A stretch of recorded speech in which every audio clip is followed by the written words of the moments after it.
Bienvenue dans la première vidéo de l'année 2019 consacrée au Queen Mary 2. Nouveau générique.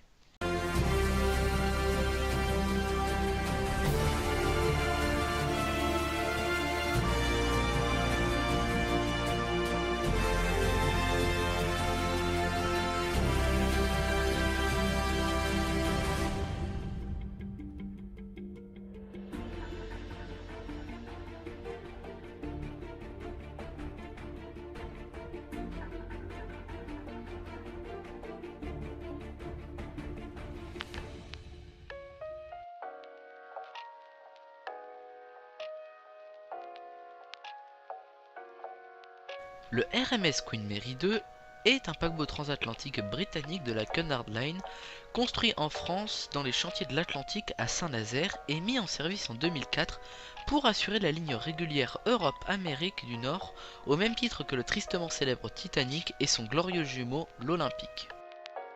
Il fut à sa construction le paquebot à plus fort tonnage du monde.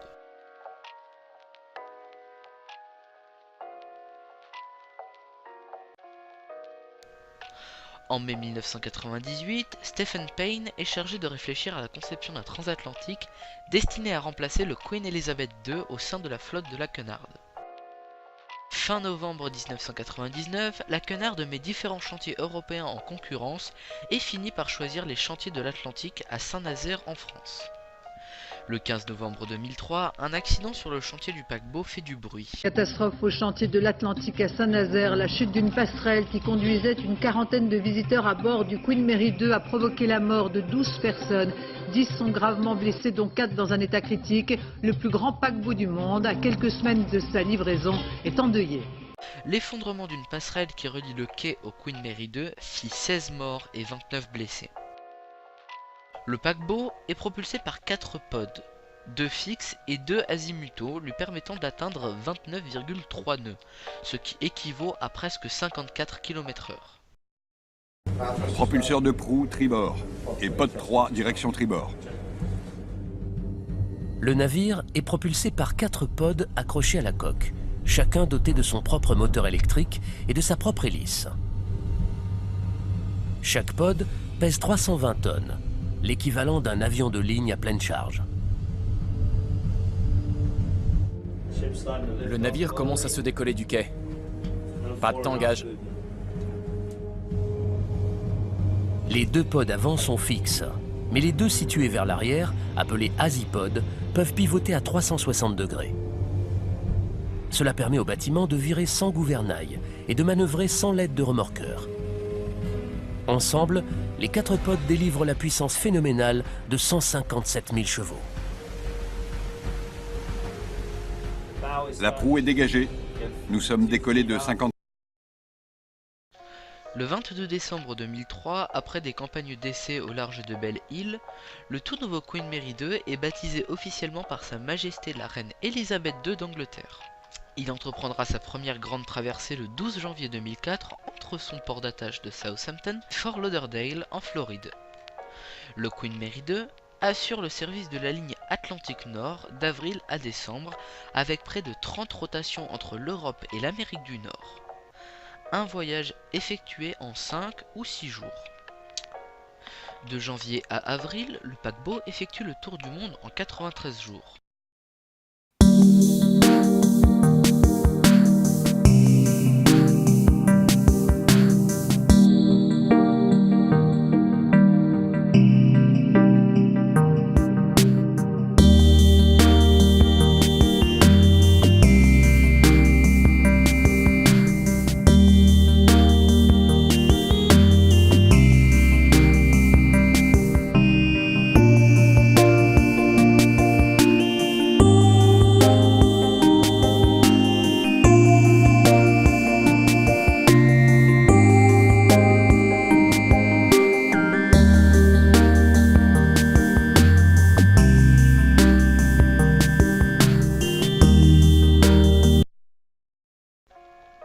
En 2011, le Queen Mary 2 a été rénové.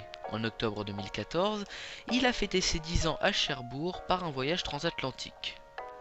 Sur les images qui vont suivre, vous pourrez voir le Queen Victoria et le Queen Elizabeth lui chanter joyeux anniversaire.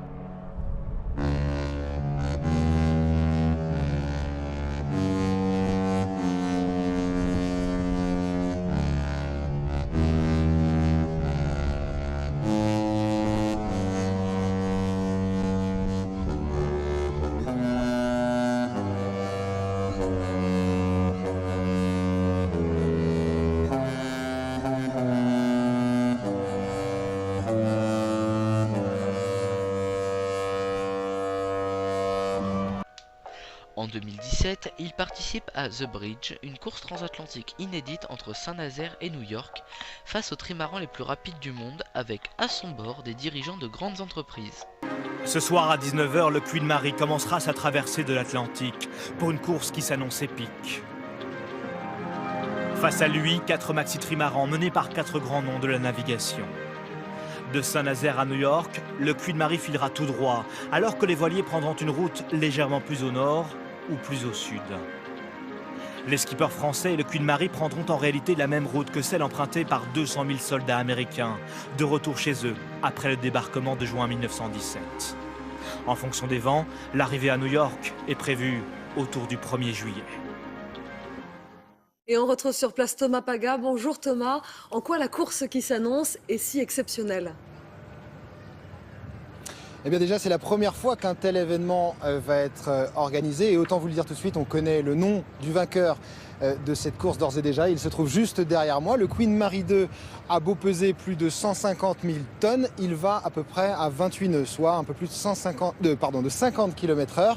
Et surtout, vous l'avez entendu, il file tout droit. En face, les marins, les 4 marins ont beau être les plus expérimentés du monde à bord des voiliers les plus rapides de la mer, eh bien ils arriveront sans doute avec 24 heures de retard. Pourquoi ? Eh bien parce qu'ils vont naviguer contre les vents dominants et donc ils vont devoir faire un détour par le nord ou le sud de l'Atlantique. Thomas Coville me le disait tout à l'heure, il n'y a pas de défi sportif face au Queen Mary 2. En fait, la course va se jouer entre les multicoques pour se jauger avant les prochains tours du monde. Départ ce soir à 19 h. Merci à vous Thomas. Et cette journée à Saint-Nazaire est aussi marquée par le recueillement. En novembre 2003, un mois avant le départ du Queen Mary 2, une passerelle d'accès s'était effondrée, faisant 16 morts et 29 blessés. Une cérémonie d'hommage aux victimes a eu lieu ce matin. Enfin, à bord du Queen Mary 2, vous trouverez pas moins de 1310 cabines, dont 955 avec balcon, 5 piscines, 8 bains bouillonnants, une vingtaine de restaurants, bars, clubs, salles de détente et de fête, une salle de bal nommée la Chambre de la Reine, un théâtre, un cinéma projetant des films en 3D, un jardin d'été, un casino, une boîte de nuit, une bibliothèque et une librairie, un centre thermal et de thalassothérapie, un chenil. Si vous voulez bien me suivre, je vais vous montrer nos autres voyageurs transatlantiques. Voici notre chenil qui est très fréquenté cette semaine. Venez avec moi. Jack, come here. Show, come here, darling, come. Chris, où rangez-vous les biscuits faits maison? Ah, nos biscuits spéciaux pour chiens. Ils sont étudiés pour eux. Il n'y a que des bonnes choses. Mais je n'en donne pas trop pour éviter les indigestions. 300 œuvres d'art d'une valeur de 4,4 millions d'euros, réparties sur 17 ponts pour les passagers. La surface des locaux publics équivaut à pas moins de 26 800 mètres carrés. Merci d'avoir regardé cette vidéo, c'était la première vidéo de l'année 2019, en conséquent je voulais vous souhaiter une très belle année et vous informer un peu de ce qui va se passer sur la chaîne. Donc on va continuer le format de la brève histoire, que j'aime beaucoup faire ce format. Et cette année, on va alterner entre un bateau et un personnage historique célèbre. Alors je n'ai plus qu'à vous dire à la semaine prochaine, et on se retrouvera avec mon peintre préféré, et un des peintres qui a marqué l'histoire de la peinture et de l'art en général, j'ai nommé Vincent van Gogh. Avant de vous quitter, je vous laisse avec de superbes images du Queen Mary 2.